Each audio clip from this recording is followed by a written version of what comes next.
Welcome back to another episode of the March to Rocktober. And we're gonna take a breath and slow down here at the beginning of today's episode, because it felt like so much happened last time out. We had so many player locks, so many attribute boosts, so many call-ups, and I want you guys to know where this roster stands going into game 72 of the season. So first of all, the big story from last episode, we called up Zach Veen and we got him a massive attribute boost through 2 successful player locks. So he's now our starting right fielder against right-handed pitching, which bumps Nolan Jones to DH, which works. The only thing Jones was good at in the field was throwing the ball. That also means Hilliard stays in the lineup because he's actually been playing kind of good lately. Like, his numbers are coming up and he's flipped this WAR from, I think, a negative 0.3 now to a positive 0.3 in like probably only 10 games. Actually, we can look at the recent most 10 games here with this new tab, and he's batting .314 with an 886 OPS in his last 10. So he stays in. The other move we made last episode was we called up Drew Romo, and we also got him an attribute boost, albeit half of what Veen got because we only got to player lock as him once. But we still got him a big boost. He's up to a 69 overall, and with that now I have him starting over Jacob Stallings against right-handed pitchers. When I went into the detailed stats, Stallings was struggling a little bit righty-righty. And it's not like Romo attribute-wise is a ton better, but he's a better fielder, he's quicker, so I think that gives him a bit more value at least to start. And that does mean we had to bump Yanquiel Fernandez to the bench, which is okay. He's been struggling lately. I mean, I guess we can look again, last 10 games he's batting under 200. But then now in our lineup against lefties, we're keeping Zach Veen as the starting right fielder, so that's just his role on the team now. But then Nolan Jones has to come back into the field. He plays left, which is his primary position, so he'll be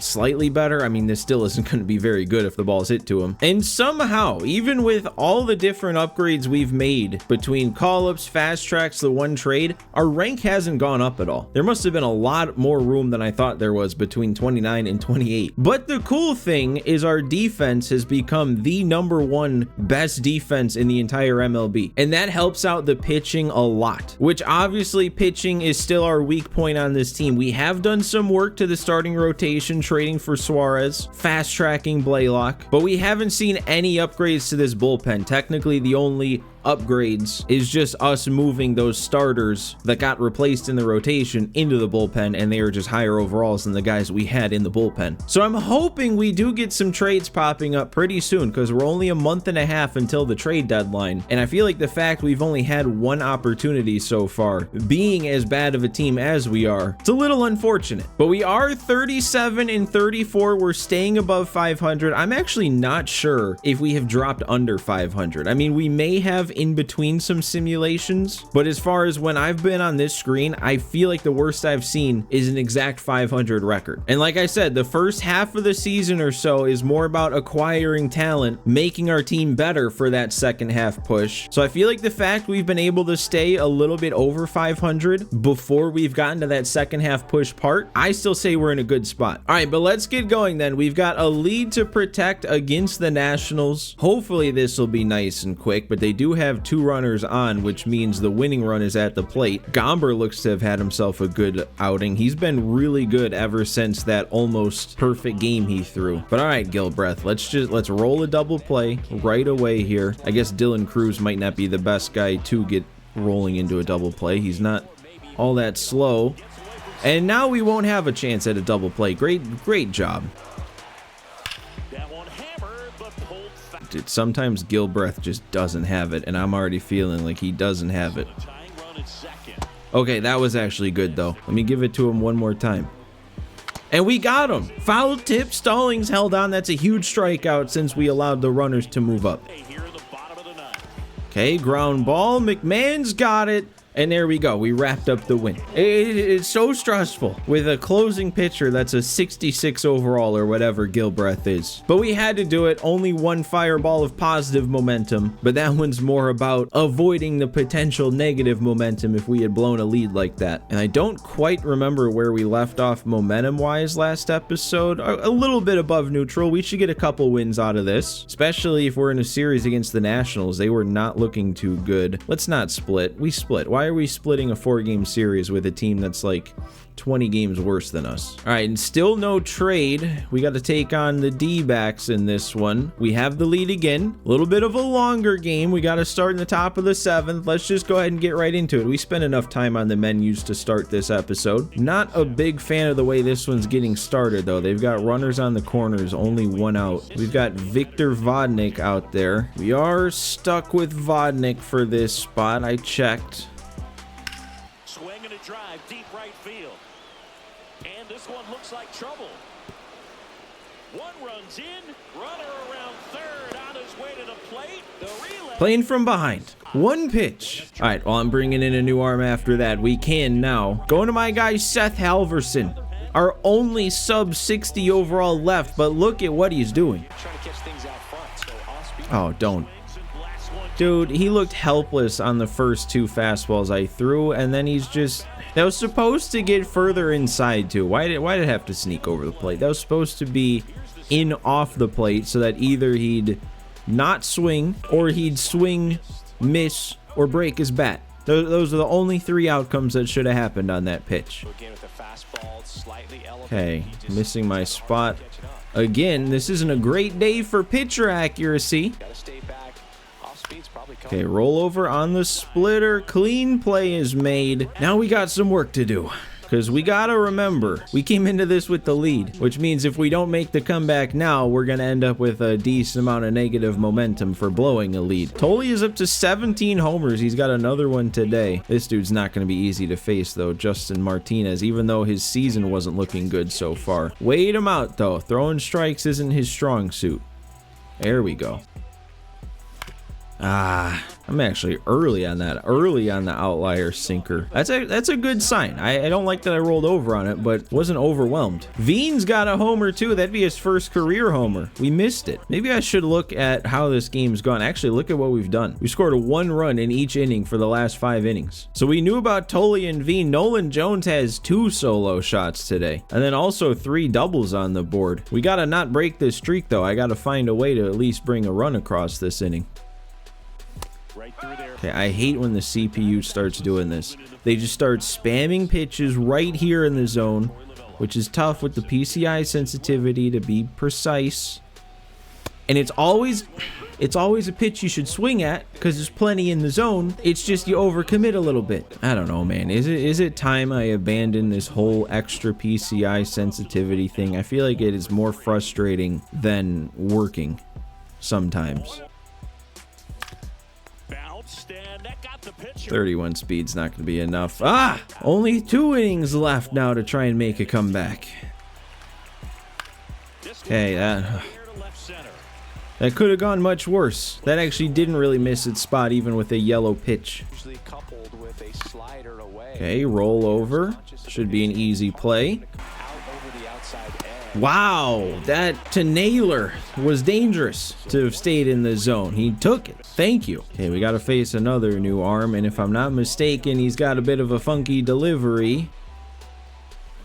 And there's a foul ball. Oh, we worked back to a 3-2 down 0-2, and then I take that. We couldn't have fought it off. I mean, that was a brutal pitch. That arm angle, back door, or I guess front door.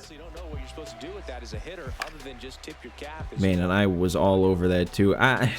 Honestly, that swing might be more. You know what? I'm gonna do it. I'm going back to the default normal controller. Actually, that's not true. I gotta go to pitching because I use the back paddle to swing, but I still have the back paddle set up for pitching. But no more extra PCI sensitivity because that swing, I still moved it too far and it was at the bottom of the zone. Wasn't gonna do anything for me there. All right, let's give Kyle Freeland the ball to face a couple lefties here. I actually think this is the first time I'll be using him this season. Nice. Weak contact to third. We can handle that. You know, I was looking back at some Rockies numbers the other day, and I had no idea how good Kyle Freeland was in, what was it, 2018? It was either 2017 or 2018. but he put up like one near Cy Young level season, and then he kind of just like went right back to just being, I don't know, is mediocre too harsh? But it kind of made me think, like, for hitters, they always discredit Rockies hitters when it comes to like MVP talks. Do they ever give Rockies pitchers bonus credit when it comes to Cy Young talks? I mean, I know it's not like the Rockies have a ton of Cy Young caliber pitchers throughout their history, but whenever one gets close, do they ever like take that into account the other way? Oh, he's taking off first pitch. Failed hit and run. I will take that free out. Okay, another rollover grounder on that knuckle curve. This is it. We've got 3 outs to put up at least 2 runs. We're facing another new arm this time. Another guy that I know has a sinker. Wow, dude. I can't hit these guys with their sinkers. Why did I swing at that? Why in the world would I swing at that? It's a 2-0 count. I'm ambushing inside. That was like purely instinct. That was purely reaction. Oh, it's a strike. I gotta swing. You don't have to swing. Be smart. Wow. What a terrible showing at the plate on both sides of the ball. Really, absolutely no life in any of my swings. Did I make anything even close to a good swing in that one? I don't know. 3 snowflakes isn't as bad as I thought it would be. When we got -6 for that other time we blew a lead, I was worried we were going to see that again, but 3 seems reasonable for that situation. So hopefully this doesn't do too much. We had a little bit of positive going into that, so it's going to flip it. It's only slightly positive. This might only be like 1 loss, maybe 2. Need a quick turnaround. We still got a win. Don't want to be facing the Dodgers without momentum. No, a trade. Finally. I can already tell you, though, that this first one is a no. I do not want a guy like Nick Martinez with 60 stamina. Not even going to spend time on that one. We're moving right on to the Tigers offer. They're offering a lefty reliever. No matter what, we know we're making a trade, because this would be the trade we make unless the Dodgers one is better. A 73 overall lefty. Actually looks like a bit more of a starter archetype with 67 stamina. But we still got to see what the Dodgers are offering. Is it just going to be Gavin Stone again? No, it's Alex Vesia. Ooh.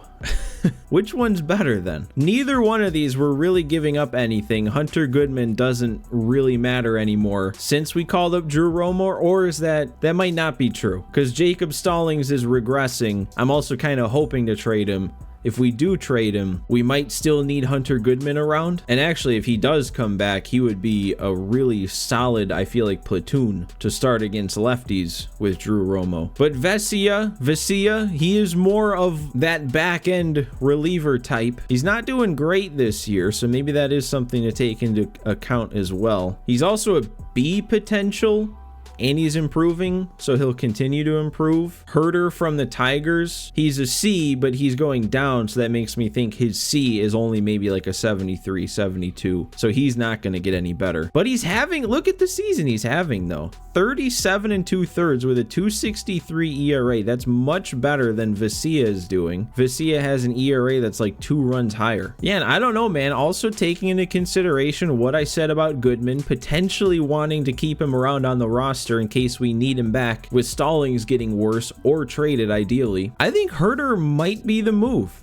I know now that's 2 trades that I've technically taken the slightly worse guy, at least in terms of overall, but this time I don't even know if I can say he's worse when you consider how good each arm is playing this year. Also, we're giving up less. This dude's not going to be anything for me. And either way, this would be by far and away our new best arm in the bullpen. But I kind of like this Brant Herder. I think this is the move that I want to make here. I think this just might be better. I kind of like his pitch mix better. But yeah, let's do it. Brant Herder for a inconsequential shortstop prospect. The only bad thing about this is I think by default, the game's going to send down Seth Halverson, who might be our 2nd or 3rd best relief pitcher this year. And I think just purely because of his overall, he's going to be the one sent down. This is a prime example of why I want a little bit more control in March to October, because if I had that control, as soon as I hit yes here and we get Brant Herder, I'd be sending down Chivilli. I would want to keep Halverson, but even if I go into adjust lineups and rotation, like there's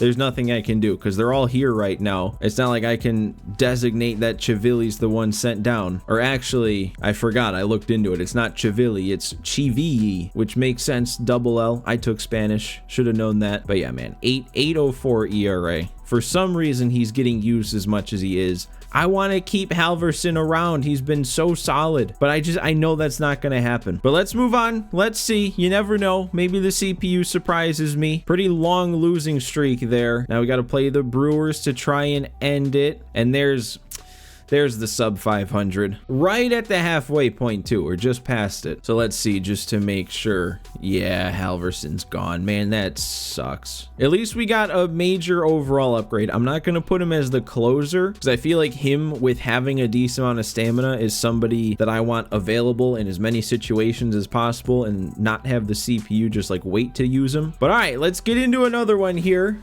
Let's try and do a little bit better than last time. It's a 0-0 tie. We have to score, and the pitching is doing an amazing job right now. 1 hit on the board. It's Blaylock. Of course it is. That makes sense. 7 innings, 1 hit, 1 walk, 9 punch-outs. Pick him up, though. Find a way to pick him up. I think I'm going to keep this extra PCI sensitivity off and see how this feels for the rest of the episode. Ooh, I like that at the bottom. Rockies interested in acquiring Brady Singer. I don't know where those rumors are coming from. I don't have him on my targeting list. Okay, there we go. I'll take that. Leadoff walk from Hilliard. I'm still missing that pitch. Doesn't matter how sensitive the PCI is. That's just a tough spot to get to. Maybe I should like practice that or something. Go into practice mode. Tell him to throw pitches right there and just try and like get down to it. That hurts. That hurts bad. Yeah, sure, that's ball 4. 2 on for free. That might be the only way I can get runners on base. 116 pitches. He's walked 2 batters, and they're still leaving him in. Oh, it's going to stay fair. I did not know. Very early swing. I thought for sure that was going to be foul, but we came through. Still wasn't a great piece of hitting. Still wasn't a good swing, but that's a run and that's the lead. We're still in a really good spot to do more though. Runner on third, only 1 out. Just keep it off the ground. Hit it deep enough. Well, that's gonna have to no, it's not. I thought I was gonna risk it, but no, that's way more shallow than I realized. Need a hit now. Greg Jones, I'll stick with him. Haven't really given him more of a chance since that walk-off he hit way back. And he's not gonna do anything. All right, PCI precision is so lacking today. All right, well, Blaylock is still going good here. I think I'm gonna stick with him. He's got plenty of energy left. And then of course, right away, I missed my spot. We're good, though. All right, there we go. Second pitch. Got it clean at second. Who is that playing second? That doesn't look like Estrada, is it? No, that's Kyle Farmer. He can play second, right? I mean, something would have gone wrong there if he couldn't. Yeah, he can. Ooh, nice. Caught him looking somehow on a change. That was not supposed to end up in the zone, but I guess it works. Ooh, that's a perfect. That is not even a threat. Are you kidding me? Okay, good inning. I didn't get that, did I? That's going foul. No, I did, because he's just trotting. Oh, that's way fair. Okay. Good job, Tolia. I want to see what this swing was, because I did not look at the PCI at all, but I didn't feel like I was on it. Is that just how powerful Tolia is? 18 homers now on the season. He can hit one out if I'm not even on it. Oh, yeah, I was late. I was plenty under it. He just picked me up there. Veen's batting .305 so far. 18 hits and 59 at bats so far. He's doing good. Ooh, and that was a good swing. It was better than the swing I just hit out, except for the fact I was on top of it. Oh, man, that's another... That's too close to take with 2 strikes. I got bailed out. I just don't have it today with the left thumb. I really don't. I think that was back-to-back whiffs on good timing swings against that sweeper. All right, well, I know I didn't make him the closer, but that was more for how the game is supposed to use him in simulated games. If I have him available for a spot like this, then for all intents and purposes, our new guy, Brant Herter, he's the closer. Man, it's crazy how confident I feel using Herter now for the first time, thinking, oh man, he's so much better than who I have used. And like, that's true. Still only a 73 overall. Like, It's not like he's, you know, automatic, get 3 outs, shut it down. We still got to pitch carefully. I can't get overconfident. That's a good first out, though. Oh, dude, you're kidding me. The 9-hole hitter turning on that perfectly placed sinker. I mean, you really can't ask for a better front door sinker than that. Look at where that was. Okay, that's a double play grounder. Yelich is quick.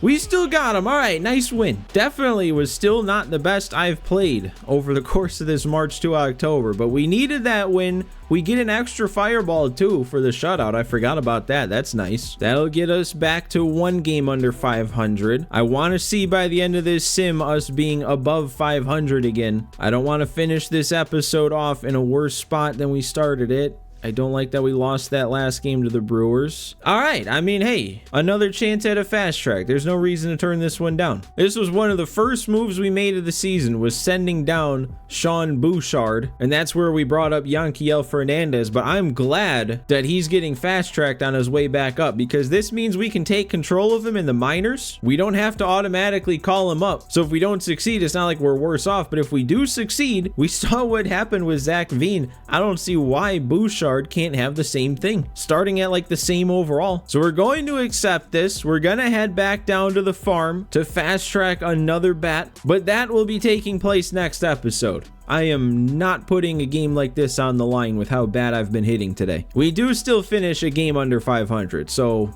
much for getting 4 momentum fireballs just to sim 500, but we're past the halfway point now. We've gotta see that graph take a major upturn. Like, this has got to be where we start making a push. But as always, guys, hit that like button if you enjoyed. Don't forget to subscribe to the channel. We are right there, almost at 1 million subscribers, so help me cross that finish line. But thanks for watching, guys. Thanks for hanging out with me again, and I will see you next time.